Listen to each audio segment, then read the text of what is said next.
कानून में कहीं जो है बुलडोजर की चर्चा नहीं है। कोई कितना बड़ा से बड़ा अपराधी है और जोगी बाबा पता नहीं क्यों कर रहे हैं, उनकी अपनी अलग व्यवस्था है, अलग इस प्रदेश में कानून चलाना चाहते हैं। और ये बातें तो कानून के राज में संभव नहीं है। ये बातें तो जंगल राज जहाँ कानून कायदा न हो, तो जो मन है सो करिए। किसानों की आमदनी दूनी होगी। भाइयों बहनों, हमारी सरकार बनाओ, 15 लाख रुपए जो है खाते में जाएगा। ये सारी बातें झूठी थी। तो इसलिए माननीय प्रधानमंत्री जी की जो घोषणा है, उस घोषणा पर ये हवाई घोषणाएं हैं, इसका कोई मतलब नहीं है और न धरती पे घोषणाएं उतरेंगी। दूसरा सवाल है, बहराइच जनपद में महर्षि महाराजगंज में हिंसा, युवक राम गोपाल मिश्रा की हत्या के बाद लोक निर्माण विभाग ने मुख्य आरोपी अब्दुल हमीद समेत 23 के मकानों पर नोटिस चिपका दिए गए। नोटिस में लिखा गया कि 3 दिन में जवाब दिया गया, नहीं तो पूरे मकान पर बुलडोजर चलाया ध्वस्त कर दिया जाएगा। देखिए, जहां तक बुलडोजर का सवाल है, बुलडोजर भारतीय दंड विधान में, आईपीसी में, सीआरपीसी में, एविडेंस एक्ट में, कानून में कहीं जो है बुलडोजर की चर्चा नहीं है। कोई कितना बड़ा से बड़ा अपराधी है तो कानून में यहां तक कि उसमें सजाए मौत की व्यवस्था है, लेकिन बुलडोजर चलाने का, ध्वस्त करने का ऐसा कोई प्रावधान नहीं है। और जोगी बाबा पता नहीं क्यों कर रहे हैं, उनकी अपनी अलग व्यवस्था है, अलग इस प्रदेश में कानून चलाना चाहते हैं। और ये बातें तो कानून के राज में संभव नहीं है। ये बातें तो जंगल राज जहां कानून कायदा न हो, तो जो मन है सो करिए। बोलिए। और समाजवादी पार्टी ने पहले उत्तर प्रदेश में 60 सीटों पर अपने प्रत्याशी की घोषणा की है, अब महाराष्ट्र में भी चुनाव लड़ने का ऐलान किया है, क्या कहना है? निश्चित तौर से महाराष्ट्र में भी समाजवादी पार्टी के पहले भी हमारे विधायक थे और अच्छी स्थिति हमारी है। हमारे नेता अखिलेश यादव जी के प्रति लोगों में कीन और विश्वास और भरोसा है और वहां के लोग चाहते हैं, हमारी पार्टी का अच्छा जनाधार है। तो इसलिए इंडिया गठबंधन के तहत हमारे नेताओं ने, हमारे नेता आदरणीय अखिलेश यादव जी ने अपनी उन तमाम सीटों पर मांग किया है जिस पर हमारा जनाधार है, जिस पर हमारे लोग हैं। और निश्चित तौर से कहीं कोई झंझट नहीं होगा, कोई प्रॉब्लम नहीं होगी, ये सब तय हो जाएगा। ये अखिलेश यादव ने आज ट्वीट किया है, समाचार चिंता जल सड़क हादसे में सबसे ज्यादा मौतें यूपी में हो रही है। उत्तर प्रदेश की जनता आगाह की भाजपाई भ्रष्टाचार से मारी सड़कों पर ट्रैफिक व्यवस्था पर अपने भरोसे पर नहीं निकल रहे, खुद को, अपने बच्चों और सड़क के खतरों पर आग्रह। उत्तर प्रदेश में भाजपा में ट्रैफिक नियमों का पालन नहीं, दोहन होता है। भाजपा सरकार को नियम लागू करने के कोई मतलब नहीं है, उनका सारा ध्यान वसूली और उगाही पर होता है, ये अखिलेश यादव ने बोला है। ये बात सही है, जो हमारे नेता ने बोला है वो बात बिल्कुल सत्य है और उसमें कहीं शक की गुंजाइश नहीं है। ये बातें मतलब उनका कहना एकदम सत्य है, 100% सत्य है।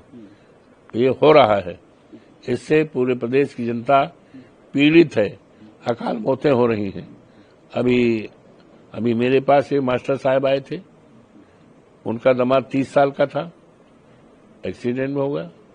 अभी मैं कल गया था हमारे क्षेत्र के सिधौना में, मौर्या जी हैं, बड़े गांव से लौट रहे थे और कई तारीख को 16 तारीख को एक्सीडेंट मौत हो गई। तो मौतें बहुत हो रही हैं और मौतें यहां तक तो ये साणों से हो रही हैं, साणों से। अभी कल जो 16 तारीख को हुई वो साण से हुई। अटेसर में एक ठाकुर बिरादरी का 24 साल का लड़का है, साणों से मर गया। तो साणों के द्वारा और जो नियमों में अनुपालन नहीं है और सड़कें खराब हैं, गड्ढा है, जिसके कारण उत्तर प्रदेश में इस तरह से सड़क दुर्घटनाओं में देश का, दुनिया में एक रिकॉर्ड कायम कर दिया है दर्दनाक मौतों का, दुर्घटनाओं का, जिस पर सरकार का न ध्यान है न कोई प्रभावी इनकी योजना है, लीपापोती है सब। सुप्रीम कोर्ट जनता की अदालत है, इसका मतलब यह नहीं है कि हम सांसद में विपक्ष की भूमिका निभाएं। CJI चंद्रचूड़ साहब, क्या मतलब? उनका ये कहना सुप्रीम कोर्ट की अदालत में, इसका मतलब यह नहीं है कि हम सांसद में विपक्ष की भूमिका निभाएं, चंद्रचूड़ साहब का कहना है। तो ठीक है, अच्छा उनका है। यही है कि ये जुडिशरी न्यायपालिका का अपना अलग स्थान है, कार्यपालिका का अलग है, तो उसी पर उन्होंने कहा है। तो इसमें कहीं टिप्पणी करने का या सुझाव देने का, आलोचना करने का कहीं कोई ना स्थान है ना उचित है। उधर अखिलेश यादव के दुनिया की सबसे बड़ी अर्थव्यवस्था बनेगी, अगर मेरा डाटा गलत नहीं है तो पड़ोसी देश हमसे बेहतर प्रदर्शन कर रहे हैं और वह कोई भूख नहीं है। हमारे देश में उनसे भी ज्यादा भूखमरी है। लोकसभा चुनाव में हार बाद बीजेपी हताश है। उन्होंने छत्रपति शिवाजी महाराज की मूर्ति निर्माण में किया गया भ्रष्टाचार सामने उजागर, महाराज की जनता उन्हें माफ नहीं करेगी। देखिए, जहां तक भारतीय जनता पार्टी का है तो पूरे देश की जनता, और देश में चाहे हमारे छात्र हों, चाहे युवा हों, चाहे किसान हों, चाहे व्यापारी हों, सब वर्ग आज पूरी तरह से तबाह है, त्राह कर रहा है और इस सरकार को एक सेकंड देखना नहीं चाहता। अभी मेरे पास दर्जनों लड़के आए हैं जो आउटसोर्सिंग के हैं और पता लग रहा है कि ये कह रहे हैं इनको भी हटाया जाए। तो हर आदमी त्रस्त है, परेशान है और इस सरकार को एक सेकंड भी देखना नहीं चाहता। आखिरी सवाल है, मिल्कीपुर चुनाव को लेकर के 2 तारीख डेट पड़ी हुई है, हाई कोर्ट में सुनवाई होगी। उससे पहले यही के पूर्व प्रत्याशी है वो कह रहे हैं कि क्या अवधेश प्रसाद जी तोप है जो उनसे हम डर जाएंगे। ऐसा है तो ये तो सब अपने बाप मान रहे हैं। अवधेश प्रसाद तो तोप नहीं है, लेकिन जनता जरूर तोप है उनके लिए। जो देवतुल्य मतदाता हैं वो जरूर उनके लिए तोप साबिल हो रहे हैं, उनसे जरूर डरे हैं।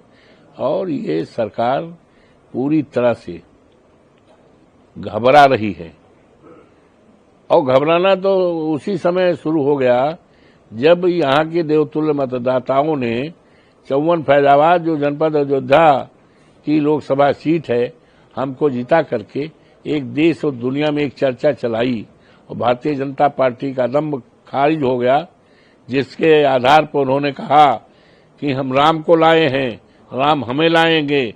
और 22 जनवरी को देश के कोई मुख्यमंत्री, इनकी पार्टी का कोई राज्यपाल, कोई नेता ऐसा नहीं बचा, कोई साधन नहीं बचा जिन्होंने उसका इस्तेमाल न किया हो।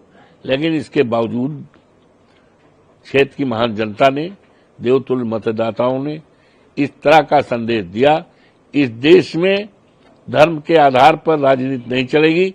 अब राजनीति चलेगी बाबा साहब भीमराव अंबेडकर के संविधान को बचाने वाली। इस देश में राजनीति चलेगी।